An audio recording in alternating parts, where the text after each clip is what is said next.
And in today's options update, we head to the floor of the CME Group in Chicago with Scott Shellady.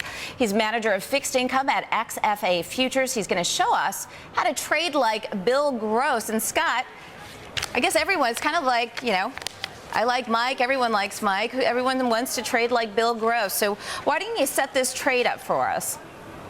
Well, this has been going on now probably for about 3 or 4 months, and they've initiated some more trades today. And the reason I highlight it is the fact that they've done well with it so far.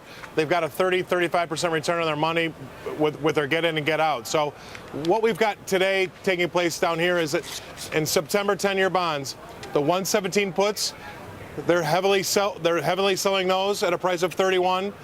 And the September 124 calls, they're heavily selling those at another price of 31. So that package together, they're heavily selling at a price of 62.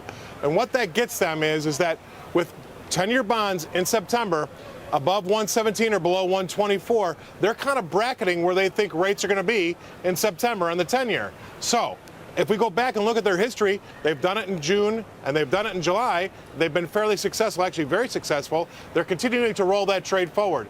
They're looking for 10-year rates roughly to stay between 275 on the low side and 375 on the upside. We're kind of in the middle of there right now, and I think that that's what they're going to continue to do going forward. They're saying to us is that there's really not going to be a change in anything anytime soon.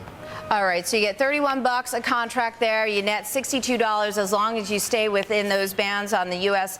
10-year, the 10-year Treasury yield. Again, Scott, it was 2.8% roughly to 3.65%. Yeah, 2.8 to 2.78 to 3.75. I mean, so I'm saying roughly in between 2 3/4 and 3 3/4, they're going to bracket that trade and say, you know what? In September, we don't think that we're going to see 10-year rates outside of those bands, and if we don't, we're going to collect that premium of 62. All right. Obviously, end of QE2 will be a telling time for that particular trade. But thanks so much, Scott. Appreciate that. That was Scott Shellady giving us our options update today. Interesting trade that Bill Gross is actually putting on.